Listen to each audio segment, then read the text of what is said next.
Од Газибаба на пресконференција денеска, кандидатот за градоначалник на Скопје од ВМРО ДПМН Орце Ѓорѓиевски ги најави клучните проекти во неговата програма за овој дел од градот.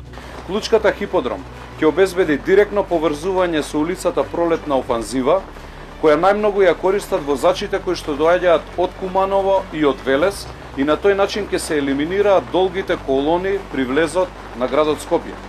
Во исто време, преку булеварот Александар Македонски, ќе се овозможи брз и ефикасен проток на возила кон автокоманда, со што ќе се растовари целиот источен дел на градот Скопје. Со тоа не е само што се решава секојдневниот метеж, туку ќе се модернизира градската инфраструктура и ќе се олесни пристапот до индустриските, но и до стамбените зони. Ѓорѓиевски најави дека наскоро ќе направи презентација на неговиот проект за Луна паркот и вети дека до јуни 2027 година скопјани ќе можат да го користат. Воведување на брз и модерен автобуски превоз, БРТ линија која ќе поврзува северната и јужната страна на градот, изградба на Луна парк и освежување на зоолошката градина, како и долгорочно решение за проблемите со депониите Вардариште и Дрисла, се едни од топ 20 клучни проекти од програмата на кандидатката на СДСМ за градоначалник на град Скопје Каја Шукова, која денеска ги презентираше. 10 клучни сообраќајни проекти. Мостови, тунели и нови раскрсници, тоа се инвестиции што ја одредуваат иднината на Скопје. Со нив ќе го решиме хаосот во сообраќајот и ќе заштедиме илјадници часови изгубени во колони.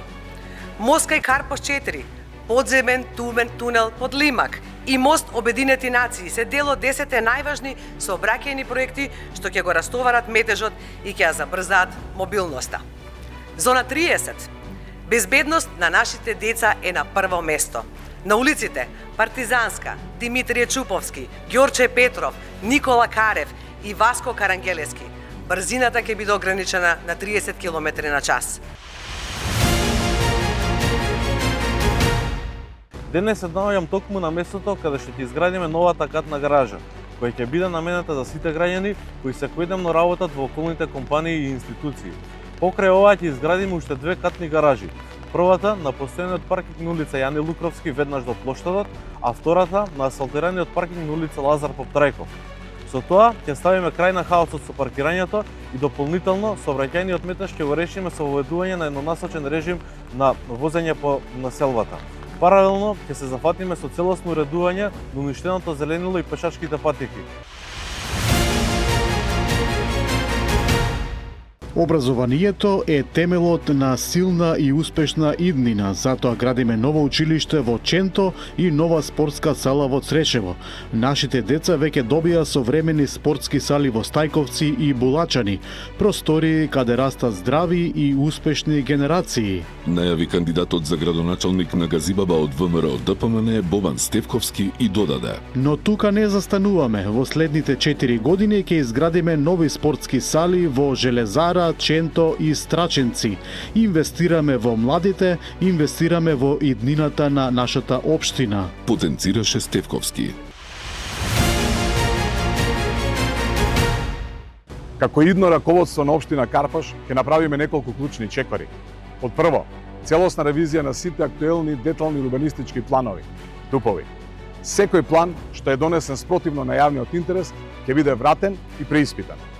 Формирање на јавно предпријатие Карпаш план, кој ќе биде под целосна контрола на општината и граѓаните и ќе изработува планови во интерес на хуманата урбанизација, а не по нарачка на некој. Ви давам гаранција дека ќе го штитам јавниот интерес, граѓаните, и нема повеќе да се плашат дека паркот пред нивната зграда, игралиштето или малото парче зеленило ќе прерасне во нова зграда. Градиме нова современа градинка во непосредна близина на клиничкиот центар, каде што ќе може да се згрижат 100 дечиња. Оваа градинка ќе биде изградена по највисоки стандарди за безбедност и квалитет, по примерот на градинката Пролет, која во моментов е најубавата и најмодерна градинка во државата. Со отварање на новата градинка создаваме нови можности за вработување за околу 25 воспитувачки, негователки, стручни соработници и помошен персонал. Како новина воведуваме и бесплатно двосменско работење на градинките до 22 часот за да им излеземе во пресрет на родителите и да обезбедиме поголема поддршка за семејствата. Се грижиме за најмалите, за родителите, за центар што го сакаме. Сакам да направам еден голем гест за идните генерации на пензионери, за луѓето кои што староста поминуваат овдека во Ѓорче. Ѓорче Петров ќе го добие првиот пензионерски дом. Пензионерскиот дом ќе биде веднаш зад мене, на локација на поранешното Борово. Овој пензионерски дом ќе биде со површина од 1800 метри квадратни и ќе може да прими од 60 до 80 станари. Покрај становите за новите жители во овој дом. Овој дом ќе располага и со заеднички простор од приближно 200 метри квадратни, каде што луѓето ќе можат по староста да се дружат, да се забавуваат и да ги исполнуваат нивните секојдневни социјални услуги. Инвестициите во градинките не се само инвестиции во објекти, туку во иднината на нашите најмили, во секое семејство, во секое дете. Покажавме дека посветеноста, визијата и континуираната работа создаваат современи, функционални и топли простори, во кои децата растат безбедно и среќно. Затоа ќе изградиме нова детска градинка, со цел да им помогнеме на семејствата да добијат поголема достапност на квалитетна предучилишна грижа, современи и безбедни простори за згрижување и развој на дечињата. Кандидатот за градоначалник на Чаир од Дуи, Бујар Османи, најави формирање на општинско јавно предпријатие за хигиена во првите 6 дена по преземање на мандатот, како клучен елемент во стратегијата за справување со алармантната состојба со нечистотијата во која се наоѓа општината. Ке го поделиме Чаир на реони. Секоја екипа ќе биде одговорна за една населба.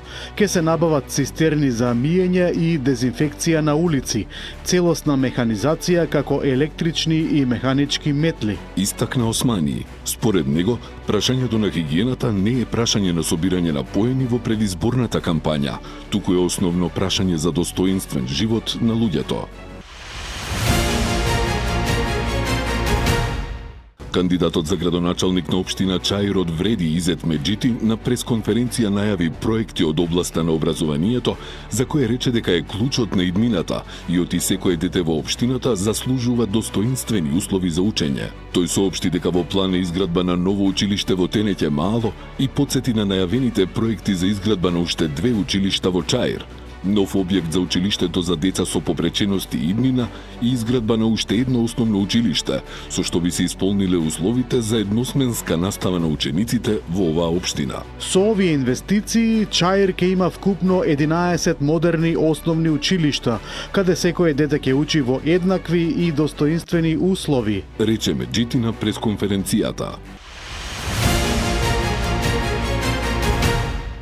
Коалицијата за зелена иднина, предводена од партијата Дом, презема јавна обврска изборната кампања да ја води со почит кон човекот и неговиот дом. Доста беше од пиар упади во приватни простори со камери и притисоци.